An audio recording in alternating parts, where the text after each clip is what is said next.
되게 그런 걸 조금씩 자부다 해먹고 까먹어보고 그랬지.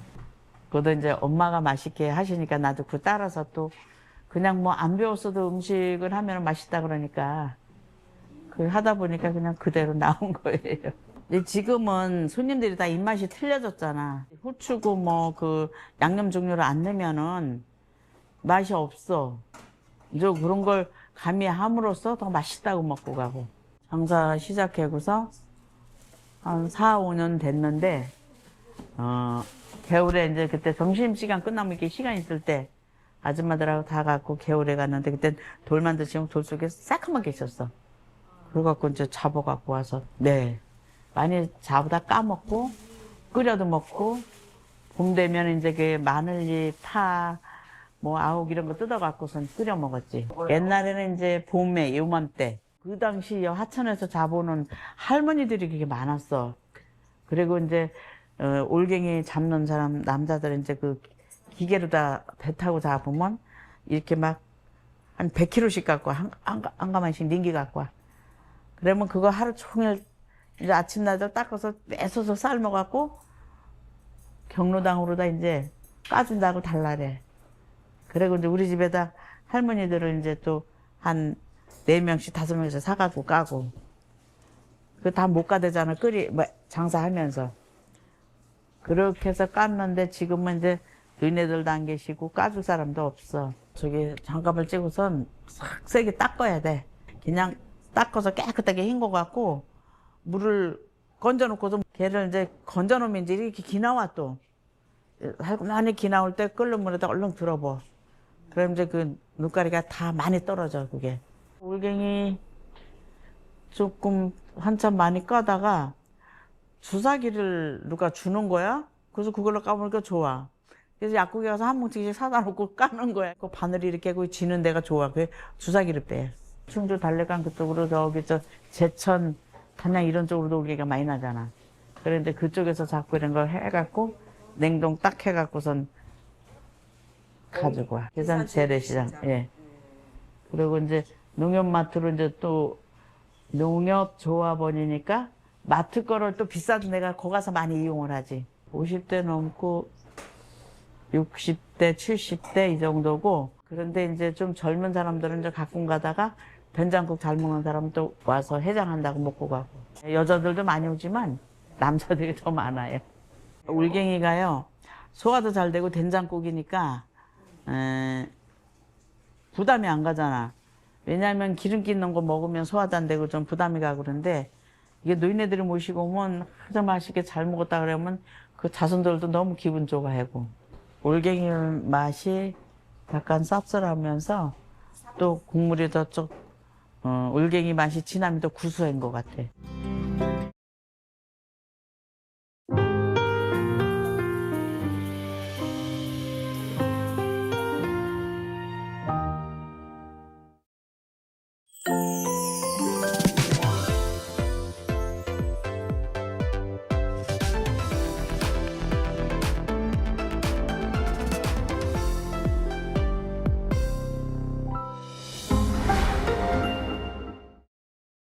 The IFLA World Library and Information Congress 2026 is coming to Busan. The city of Busan has consistently carried out creative experiments to connect cities, libraries, and people. Representing 150 countries, nearly 5,000 library experts will gather to envision the future of the global information ecosystem at the IFLA WLIC 2026 in Busan.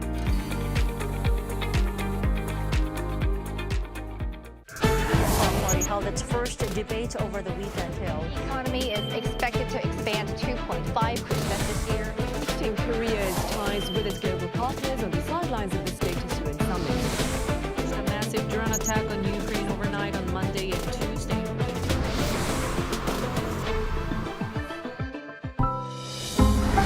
Arirang.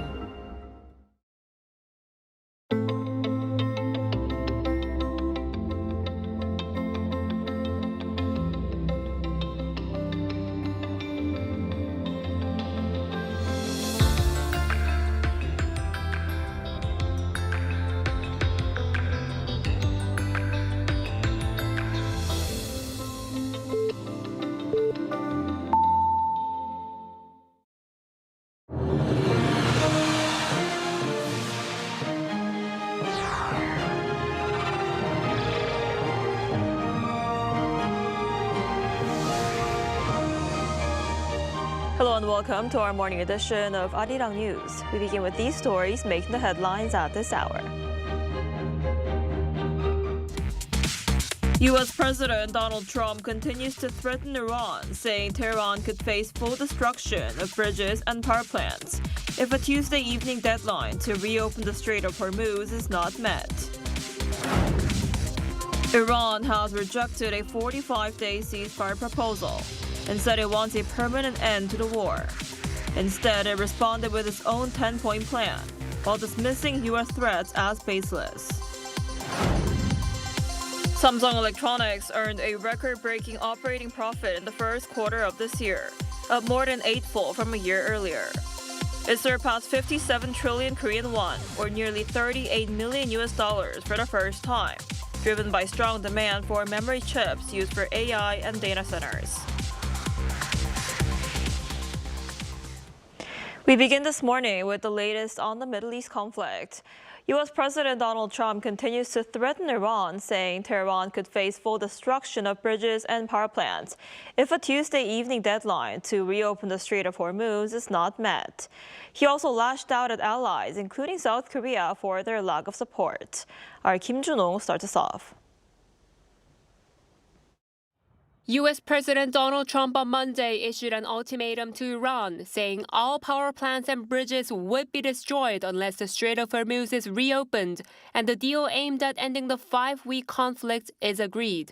Speaking to reporters at the White House on Monday, Trump said he was not at all concerned that such action could amount to war crimes, and that he had already given Tehran enough extensions, and the Tuesday 8 p.m. U.S. Eastern Time deadline is final.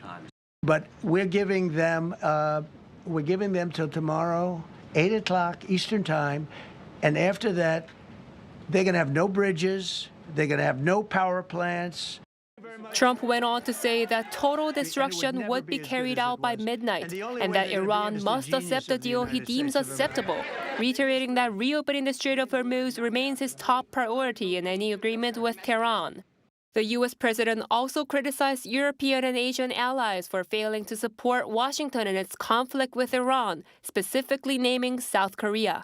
Repeating his description of NATO as a, quote, paper tiger, he said the alliance had offered little support in the war. And it's not just NATO. You know who else didn't help us? South Korea didn't help us. You know who else didn't help us? Australia didn't help us. You know who else didn't help us? Japan. He wrapped up his press conference with renewed frustration over the lack of response to last month's call for naval deployments to the Strait of Hormuz. Trump pointed to what he said is 45,000 U.S. troops stationed in South Korea, though the actual figure is closer to 28,000. He stressed that their deployment was to offer protection against nuclear-armed North Korea. Kim Jun-ong, Arirang News. Iran has rejected a 45-day temporary ceasefire proposal, calling instead for a permanent end to the conflict. Washington warns of possible strikes if no deal is reached, as Iran confirms a top IRGC commander has been killed. Our Lee Seung-jae has more. Iran has rejected a 45-day temporary ceasefire plan delivered to both Washington and Tehran by regional intermediaries, calling instead for a permanent end to the conflict. According to Iran's state news agency IRNA on Monday, Tehran has instead submitted a 10-point response via Pakistan, rejecting a temporary ceasefire and outlining demands including an end to regional conflicts, safe passage through the Strait of Hormuz, reconstruction of war-damaged areas, and the lifting of international sanctions. U.S. President Donald Trump described Iran's proposal as a significant step, but said it was not good enough, warning of sweeping strikes on Iranian infrastructure if no deal is reached. Iran on Monday dismissed the threats as baseless. The rude rhetoric, arrogance and baseless threats of the delusional U.S. president arising from the deadlock he faces and aimed at justifying the repeated defeats of the U.S. military will have no effect on the continuation of offensive and crushing operations by the fighters of Islam against U.S. and Israeli enemies. The exchange follows reports that Washington sent a 15-point peace plan proposal through Pakistan in late March, which Iran rejected as unrealistic and disconnected from battlefield conditions. Meanwhile, tensions escalated on the ground. Iran confirmed the death of the Islamic Revolutionary Guard Corps intelligence chief, Majid Kademi, in an overnight strike blamed on U.S. and Israeli forces. Israel later confirmed responsibility, with Defense Minister Israel Katz calling Kademi a top commander responsible for war crimes. The Israel Defense Forces said he was among the IRGC's most senior figures, underscoring a widening conflict with no clear path to de-escalation. 이승재, Arirang News.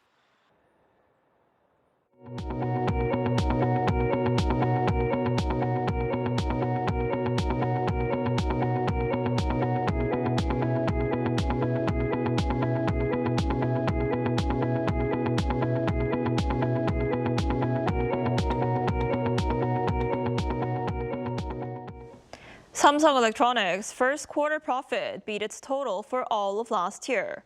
It saw profits of 57.2 trillion Korean won, or approximately $37.9 billion, marking its best quarter on record.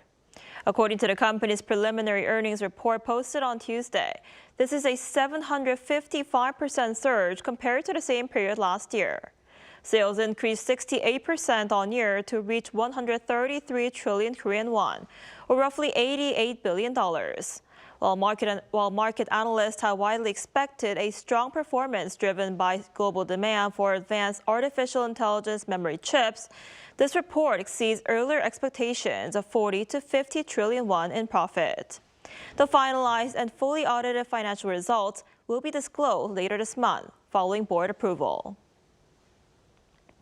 And now for a closer look at what Samsung's record operating profit suggests and the domestic economy in South Korea. We're joined today by Professor Shin Se-don, professor at the Division of Business Economics at Sookmyung Women's University. Good morning. Professor Shin, good morning. So morning. Samsung Electronics is projecting a record first quarter operating profit of over 50 trillion Korean won. That's over $33 billion, right? And that's actually higher than its total profit for all of last year. What does this tell us about the company's overall performance and the outlook? Well, it is really difficult to express how successful and how amazing Samsung's achievement for the first quarter of 2026. Operation profit is about 57 trillion won for the first quarter. And if it is extended to a yearly level, it is going to be about $150 billion. $150 billion is worth of operation profit. And that, I think, is even bigger than national current account surplus for 2025, which was about 120 billion. So just for one company like Samsung, they have been earning more dollars than entire Korea for the last year. So Right. It is amazing. It is really amazing. And I was really surprised by that. Right, it is an amazing number. And South Korea's national debt exceeded $863 billion, and there are growing calls for the government to restructure, mandatory and tax expenditures. Is the Korean economy on the right track? Well, first, I did for the last 6 or 7 years since COVID-19, Korean government has been feeling that the real economy in Korea has been suffering very hard in a very low economic growth, and especially the lower income, class people are having really tough times to survive. So government, either, the ruling party or opposition party had believed that the government has to do something. And that's why for the last 6 years, government expenditure has been increasing almost 60% for the last 6 years. So that's why Korean national debt has been rising so rapidly to the level of 50% of GDP. But 50% of GDP, that number is not really significant. More significant is we can't go on like that forever. We have to stop it, and we have to reduce government expenditure down the road. So government has to be really careful to efficiently use, those money in government expenditure to boost the real economy. And that I think is the real challenge for the government.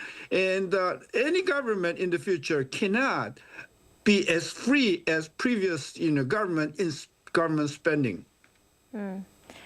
And the $1 exchange rate has been fluctuating wildly amid the conflict in the Middle East, and this pushed foreign exchange trading volume to a record high last month. How effective have response measures from government authorities been so far, and what further steps are needed?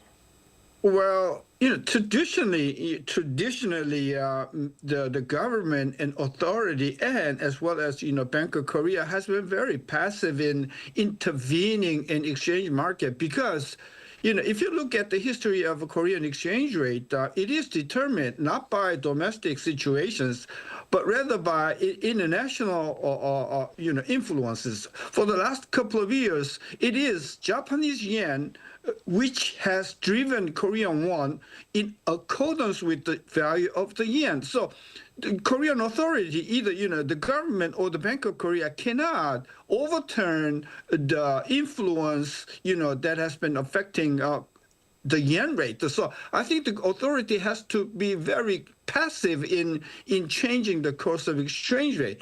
Government has been trying to do something, especially enticing outbound investors to retreat back to domestic, stock markets, but it has been proved has a little effect. So I think government has to cannot actually intervene in international, finance market to change. We just keep hoping that, the Japanese yen die down to the lower level.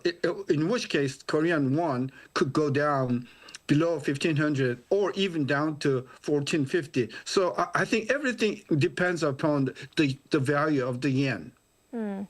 I see. And this conflict in the Middle East and disruptions in the Strait of Hormuz are impacting not only oil and gas prices, but also fertilizer supplies, and this has raised concerns over rising food costs.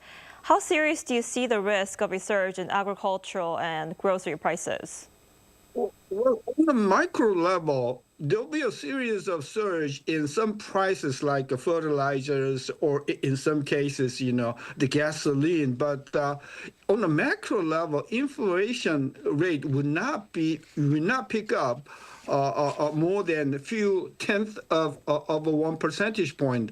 So if it does not persist longer than, let's say, 2 or 3 months, I think the inflation shock will be pretty short-lived and much,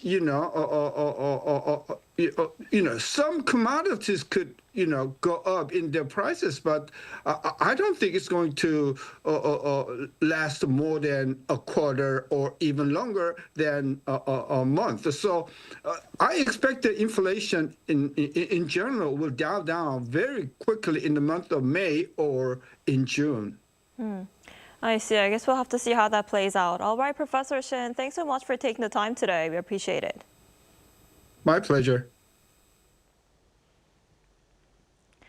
And President Lee Jae-myung has renewed calls for practical alternatives to strengthen South Korea's access to energy supplies, aimed at building a more resilient economic structure. Our Blue House correspondent Song Yu-jin reports.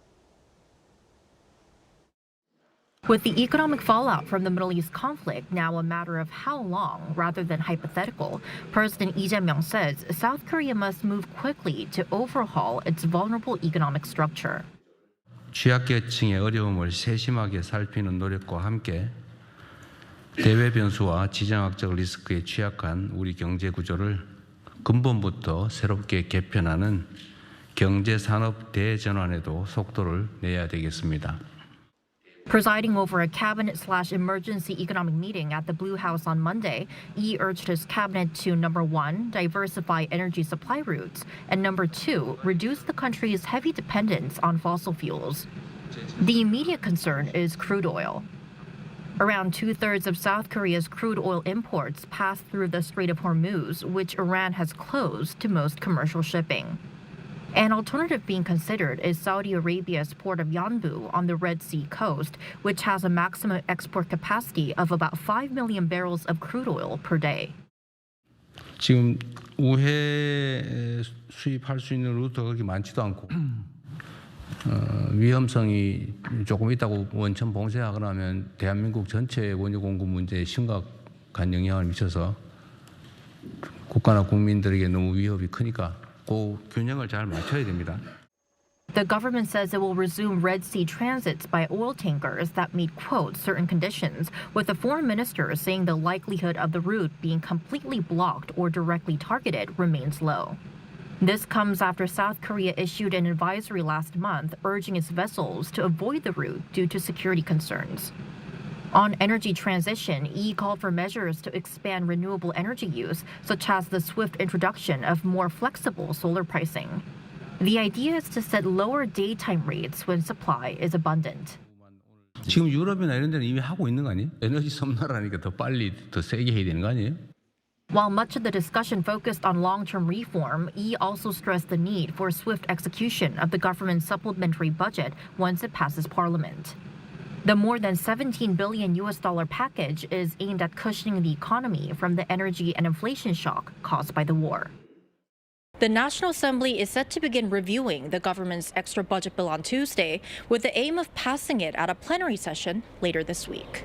송유진, Arirang News.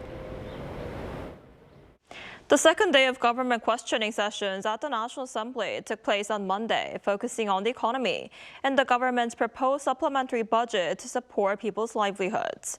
Our political correspondent An Sung-jin has the details. Fierce political battles continued through the second day of government questioning sessions, which this time focused on the economy, especially the Middle East's impact on it. The National Assembly convened a plenary session on Monday with government officials, including Prime Minister Kim Min-seok and Finance Minister Gu Yun-chul present. As anticipated, lawmakers from the ruling and opposition parties clashed over the government's proposed supplementary budget, drafted in response to the ongoing conflict in the Middle East. The plan proposes spending around 26.2 trillion Korean won, or $17.4 billion to alleviate the impact on the public, SMEs, and businesses in general. The ruling Democratic Party continued to stress its efforts on examining broader measures tied to energy security and the economy by expanding shipping routes, including passage to the Red Sea and diversifying supply sources and regions. The Middle East situation accelerated a transition toward renewable energy to reduce structural reliance on fossil fuels. We look to expand the diversity of energy types and supply chains to better withstand external shocks. The main opposition People Power Party argued that key components of the budget proposal, such as subsidies to offset high energy prices and funding for renewable energy projects, are mere cash handouts for electoral purposes. There are growing concerns that with liquidity already on the rise, pushing through an additional supplementary budget could further expand money supply and put pressure on the exchange rate. Rising energy costs, prolonged supply chain instability, and the development of chip clusters were also discussed during the session, with lawmakers pressing the government to detail its contingency measures. The supplementary budget will be further scrutinized by the Parliamentary Budget Committee over the next 2 days, with debate expected to continue to the next plenary session this Friday.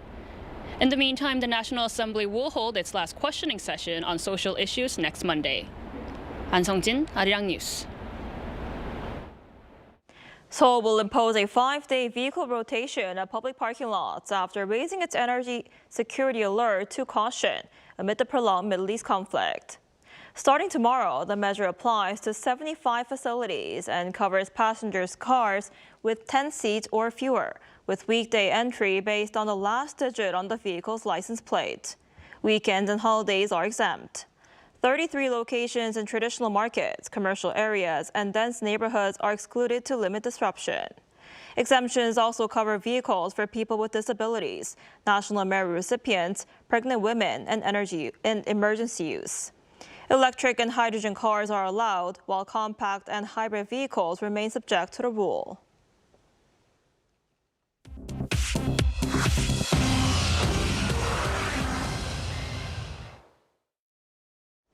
Good morning, I'm Chu Ji-hyun, and this is the world now. Russian drones struck Ukraine's Black Sea port city of Odesa overnight on Monday, killing a 30-year-old mother, her 2-year-old daughter, and one other woman. Residential buildings, energy infrastructure, and a kindergarten were damaged in the attack. Odesa's regional governor said 16 people sustained injuries, including a pregnant woman and 2 small children. Around 16,700 households across several districts lost power, with the energy company saying repairs would take significant time. President Vladimir Zelensky said Russia launched 140 drones at Ukraine in overnight attacks, also striking energy infrastructure across the Chernihiv, Sumy, Kharkiv, and Dnipro regions. Over the past week alone, Russia has attacked Ukraine with more than 2,800 attack drones, nearly 1,350 guided aerial bombs, and over 40 missiles. Zelensky renewed his call for additional air defense systems, saying Russia has no intention of stopping. The U.S. Supreme Court on Monday handed Trump's former advisor Steve Bannon a significant legal victory, issuing an order that opens the door to the dismissal of his criminal contempt of Congress conviction. The justices set aside an appeals court decision that had kept Bannon's 2022 conviction intact. And with that appeal ruling now thrown out, a federal trial judge can proceed with the Trump administration's pending request to drop the case entirely. Bannon has already completed a 4-month prison term following his conviction for defying a subpoena from the House committee that investigated the January 6, 2021 Capitol attack. The Justice Department, which pursued the case under the Biden administration, abandoned its defense of the conviction after Trump took office for a second term. The head of the International Monetary Fund said on Monday that the war in the Middle East is set to push inflation higher and slow global growth, warning that even a swift end to hostilities will not prevent a downgrade to the IMF's economic outlook. IMF Managing Director Kristalina Georgieva said the conflict has reduced global oil supply by 13%, disrupting energy shipments and supply chains from helium to fertilizers. She said the deeper and longer the war runs, the greater the damage to growth and prices worldwide. The IMF releases its full world economic outlook on April 14th, where the war is expected to dominate discussions among global finance officials. NASA's Artemis II crew set a new human spaceflight distance record on Monday, traveling 252,755 miles from Earth. They traveled further from Earth than the previous record set by Apollo 13 almost 56 years ago. Astronauts Reid Wiseman, Victor Glover, Christina Koch, and Canadian Jeremy Hansen spent their 6th day in space on approach to the moon's far side, a region only Apollo crews who completed the full lunar orbit have ever seen directly. The crew proposed names for previously unnamed lunar craters, including one honoring mission commander Wiseman's late wife, Carol. During a 6-hour flyby, the astronauts photographed the far side of the moon.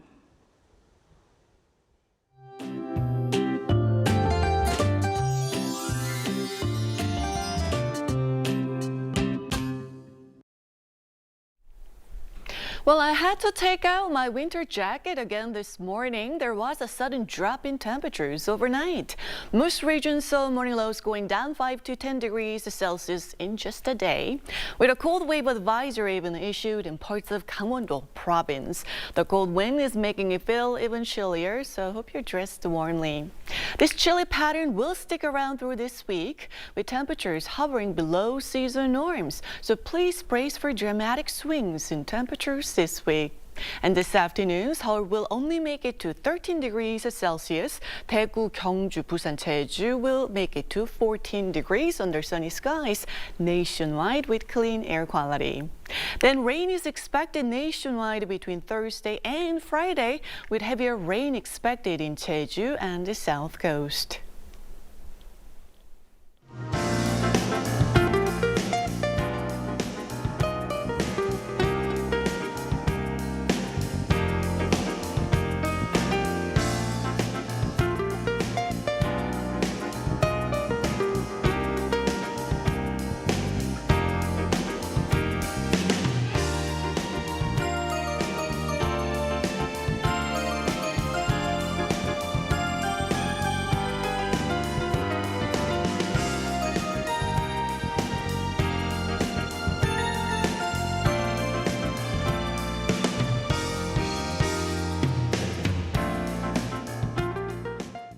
That's all we have for this morning. Arirang News will be back at noon Korea time. Thanks for watching.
Time to set the facts straight.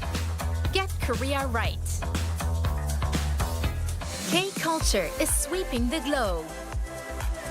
K-pop, K-drama, K-movie, K-food, and even K-beauty. Korean cultural content is gaining more and more fans worldwide. It's indeed the golden age of K-culture. But with this growing interest comes an increase in misinformation about Korea. There's so much inaccurate information out there.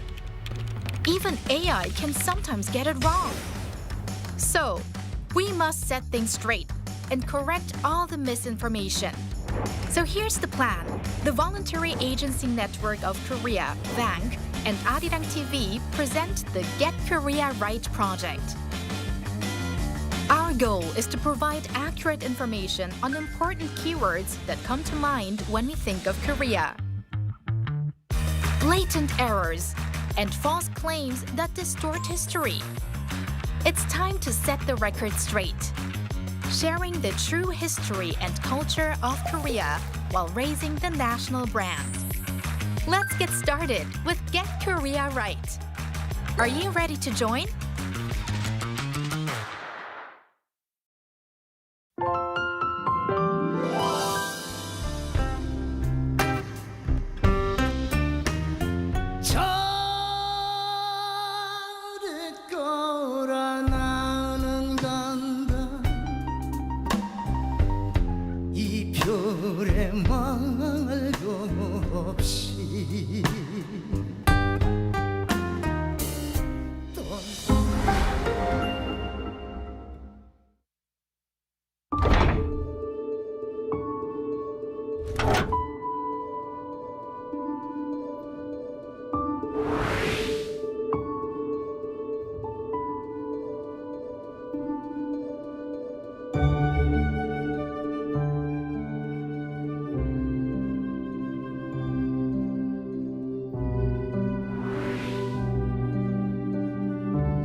We're here to bring a new type of news show.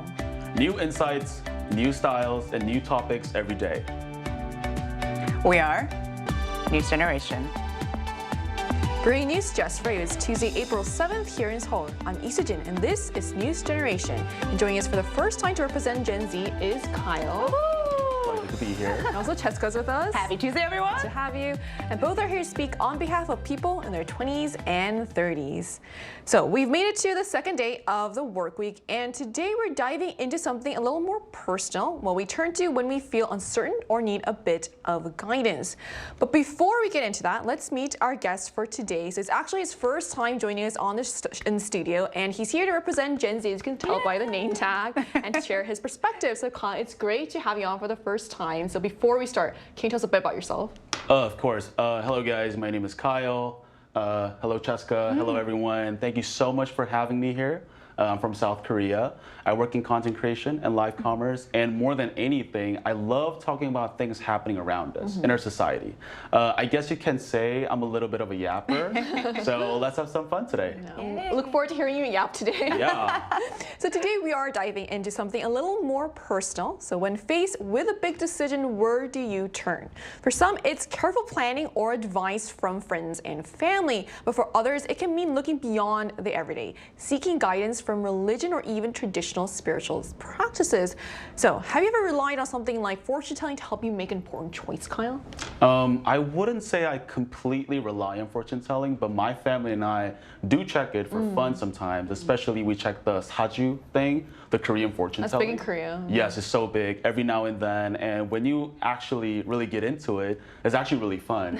Sometimes I agree with the results, other times I don't. For example, my mom checked my saju the other day and said I have a strong hwanun, meaning I was born with the destiny to become a government official and have a stable career. But in reality, I work as a freelancer, and I'm not even belong to any organization. Very far from it. Yeah, definitely a gap between that and my actual life. But on the other hand, it also says I have a 사람복, which means I'm lucky with people, and that part feels actually true. Because I get to work with a lot of great people, and I'm even here with wonderful people, amazing people like you guys. So my saju was definitely right. So for me, fortune telling doesn't really give me direct answers for what to do, but it shows what perspective to focus on and what kind of mindset to have in life. So I can say it helps. You know what? I think it's better to have luck with people connections. Yeah. So you worked out. Yeah, I think that's the best luck. It is. I do agree. So what about you, Cheska? So we talked about the saju and the fortune telling of Korea. So I do it for fun with friends, but I think when it comes to really big decisions, I try to turn more inward. So I actually do meditate, but it's not a religious practice. It's more of a mental and spiritual practice to sort of be aligned with what I'm thinking. But beyond that, I'm actually baptized as a Catholic. So it's my birth faith, and my name, Cheska, is actually my baptized name, Francesca. Right. Yes.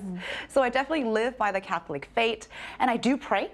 And I think prayer for me is sort of seeking wisdom and clarity in terms of where my heart is when I'm trying to make a decision. But when it comes to actually making the decision, I try to rely more on myself and sort of my experiences. So I would say it's a balance of both religion and my own independent thinking. Yeah. And the fact that you are religious makes me really interested to hear your perspective later on. Yes, I'm very fascinated about today's topic, by the way. Yeah. So, I mean, this is really interesting. It sounds like a blend of personal reflection and faith rather than relying on just one source. And I think a lot of people today can relate to that balance of looking inward while still holding on to spiritual beliefs. And that's why we're going to talk more about this. But first, let's take a look at the screen.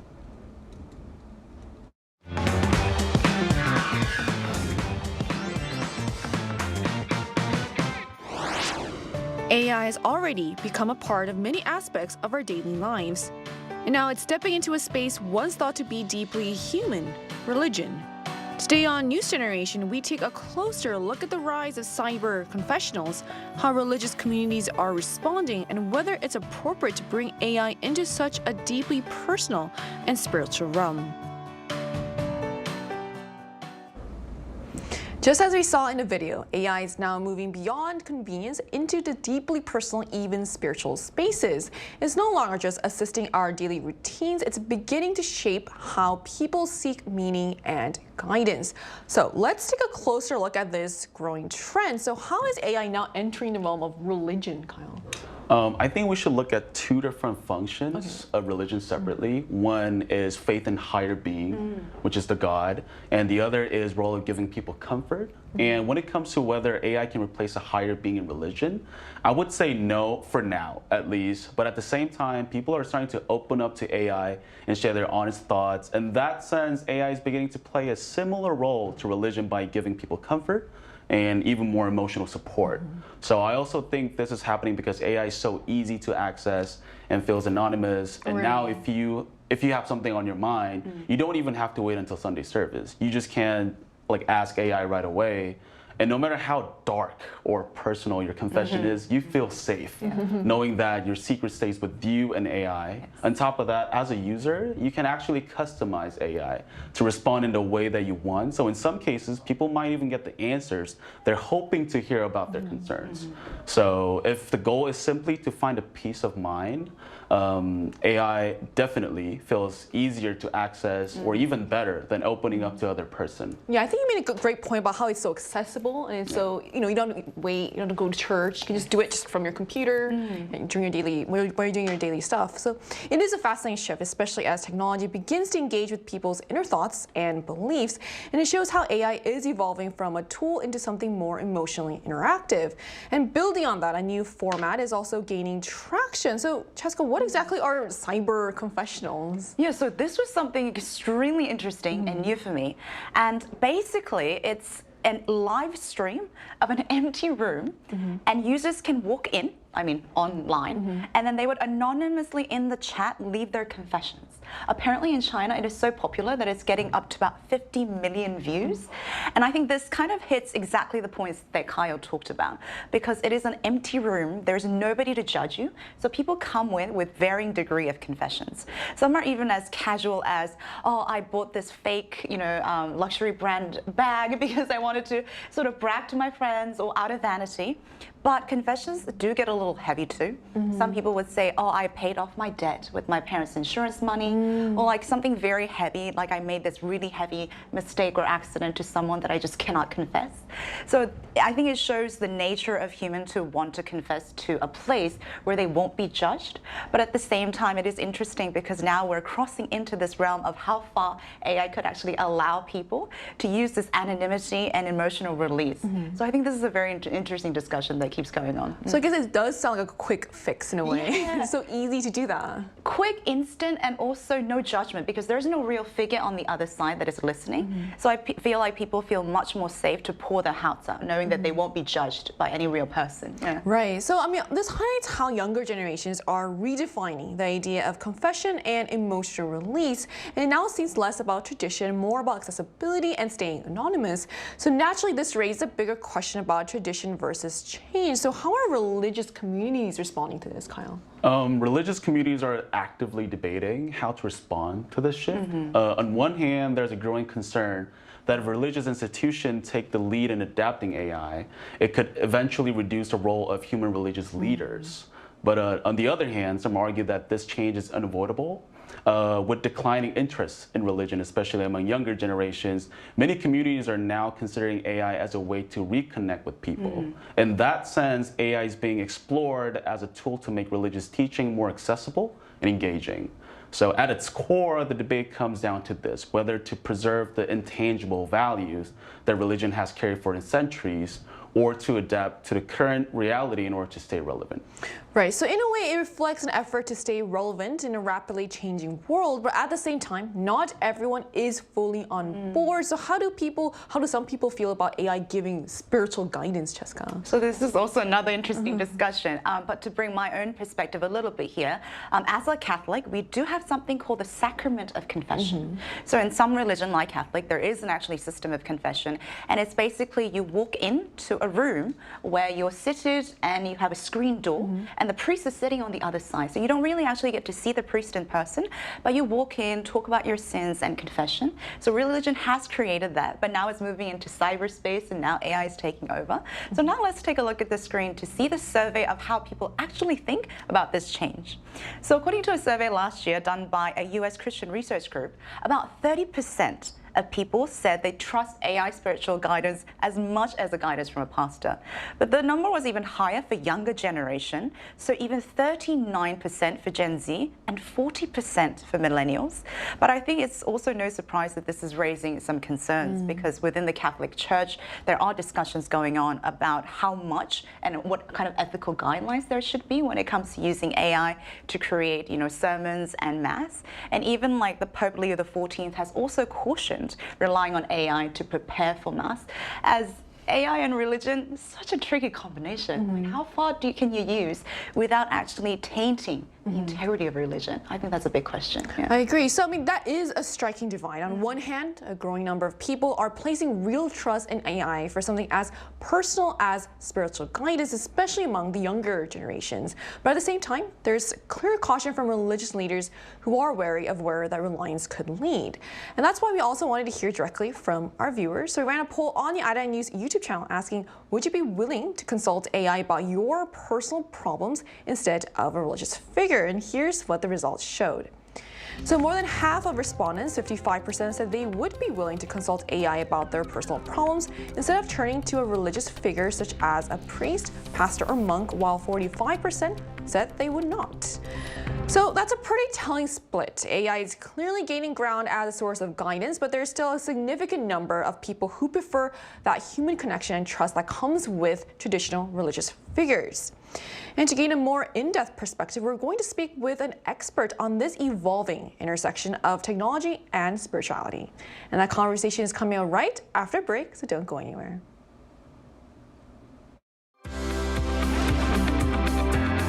NewsGen wants to hear from you.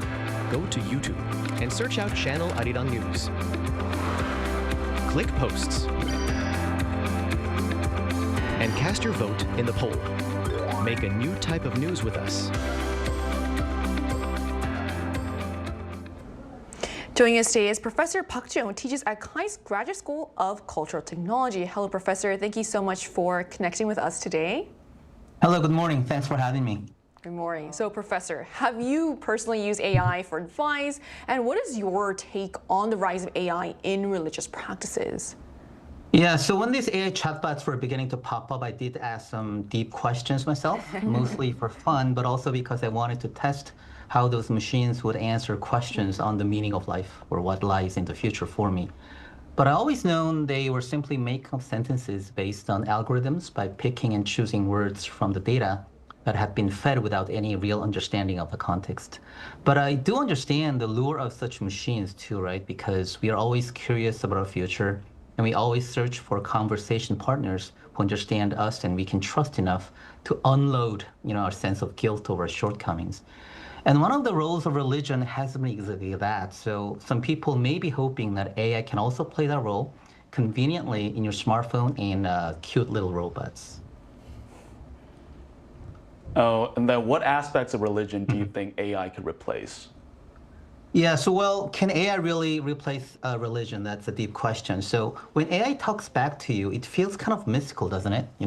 And people have, historically speaking, thought that these automata or automatic machines were enabled by divine or supernatural powers. So, but the AI and robots that recite religious texts or do ceremonial actions like joining your palms, in Buddhism, do so because we made them do it using algorithms. So therein lies the crucial difference, we respect religious leaders because of the stories of them overcoming hardships, like epic hunger and unjust persecution. I mean, life is difficult, and religion gives us comfort because we believe they understand us and give us hope and practical advices, which we need plenty of. And interestingly, Pope Leo agrees with me when he recently told the priests not to write homilies or weekly sermons using AI. Obviously, the priests were doing it all over the world as well. And his reasoning was that, religious message can only come from real human experience. So at the moment, AI and religion could play a role in making going to churches and temples more fun and kind of fun to connect with other people. But beyond that, it is not really easy at the moment to envision replacing religion in an essential way, which will have to foster some more discussions. Thank you for participating in this fascinating and quite difficult discussion. The last question is, what should users and people and developers be aware of when using AI to mold with religion? Yeah, so first for the consumers, if they're looking for a truly deep, caring human message, you have to know that AI is ultimately unlikely to be able to do that because they don't possess human experience. And also we talked about the sanctity of confession. So even though those chat sessions seem secure and safe, in general, there are so many reports of notorious privacy violations in the end. So you really have to be careful as you pursue those things. As for the developers, I know it can also be a fun and profitable business for them, but the numerous reports of mental health problems, sometimes with dire consequences, from those taking those chatbots too seriously, are actually a warning sign, which means that we actually have to put in more effort into educating people of the risks. But it's also worrying that these developers may not have enough expertise themselves. So technology is like that in any kind of field. It's fun, helpful in some ways, and it works on people, but you have to know the fundamental principles of how they work to understand them and use them safely. And that was why it was really good to hear you guys banter a few minutes ago about having a balance between these new tech and also your own thoughts and principles. And I think that's the prudent way to go. Thank you. Right, I mean, it's clear that there are so many layers to this. So as usual, thank you so much for sharing your insight with us today, Professor. Thank you. It's nice talking to you. Thank you. So we've just heard from a professor of cultural technology on the rise of AI in religious practices, how it's reshaping the way we experience faith, and what religion might look like in an AI-driven future. It certainly gives us a lot to think about, especially as technology moves deeper into more personal spaces. But this also raises a more fundamental question. And to close off our discussion today, so is it really okay to rely on AI in deeply emotional and also spiritual areas, Kyle? Oh, it's a tricky question, but personally, I don't think it's entirely okay to rely on AI in deeply emotional or spiritual areas. Because at the end of the day, AI doesn't truly feel or emotionally connect with you. It simply generates responses based on patterns and context. Also, as natural language processing becomes more advanced, AI can actually sound very human. And that can create the illusion that it understands or empathizes with you. In fact, I think a lot of people are actually falling into that misunderstanding. But in reality, AI isn't actually understanding your emotions. It's just producing the most appropriate responses for the situation. So while it can be helpful for some extent, but I don't think it's something we should completely rely on. Right, I mean, so that concern really speaks to something deeper, the value of genuine human connection, especially in moments of vulnerability. It also highlights how convenience and staying anonymous can sometimes come at a cost. So at the same time, there are also broader concerns emerging around the impact of AI on religion itself. So could AI push human religious figures aside or even spread misinformation within communities? I think all the questions we're asking today are just brilliant questions that have such difficult answers. But if you were to have asked me this question about just a few years ago, when AI first came out, my answer would have been a hard no, because I thought religion is one area that AI just could not cross. But what we've talked about today and what we're seeing today kind of sheds a different light on how far AI is going in terms of religion and how people actually interact with AI in the realm of religion. I am not quite sure if it can actually replace religious figures, but I think the more important and concerning part is the fact that some people can actually use AI for misinformation and false doctrines, because I think religion is a very powerful emotional tool. As our professor talked about, people rely on it to find comfort, to find assurance. So I do hope that we find a very, very good balance in terms of using AI so that people can access religion more easily, not completely replace it, and use it in a proper and more sort of comforting and spiritual way. Yeah, I think it's like a common theme when we talk about AI is that it's good as a tool. Yes. But it's with religion, I think, as you said, it's so hard to find, or our professor said as well, so it's hard to find people that are able to fully regulate it as well. So for you, you're a Catholic. Yes. Is there an area that you would be willing to use AI? Yes, so I would use AI to summarize the Bible. That's a good one. It's so long. That is a good one. Like those are the areas that you could use the AI for, but how you understand the Bible and how you sort of interpret or at least pray or practice, I should be a very personal experience. I agree. So I think that's about as far as AI can enter my life. I see. So as AI continues to evolve, it's clear it's not just changing how we live, but also how we seek meaning and connection. So whether it becomes a tool that supports faith or something that challenges it, the human element remains at the core. And it'll be interesting to see how this intersection of tech and belief goes next. And that brings us to the end of today's episode of News Generation. But News Gen will be back tomorrow at 10:30 a.m. Korea time with more stories and discussions. So big thanks to Kyle. Thanks for having me. I had so much fun. So pleased to have you, and also Cheska. Pleasure's always mine. Thank you. And to our viewers, thank you so much for watching. And maybe next time your guidance will come from an algorithm. We are News Generation.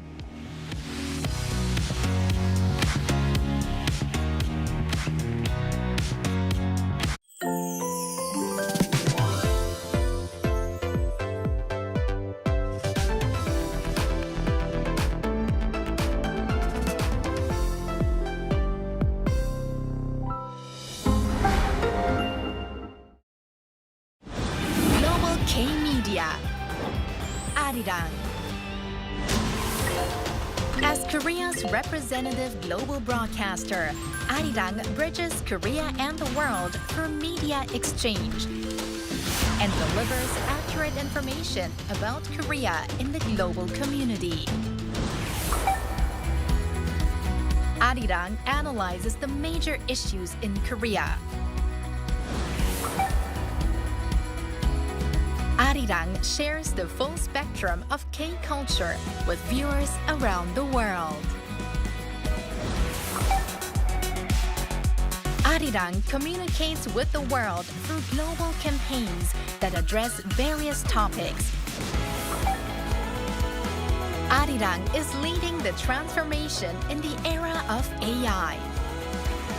Korea's representative global broadcaster.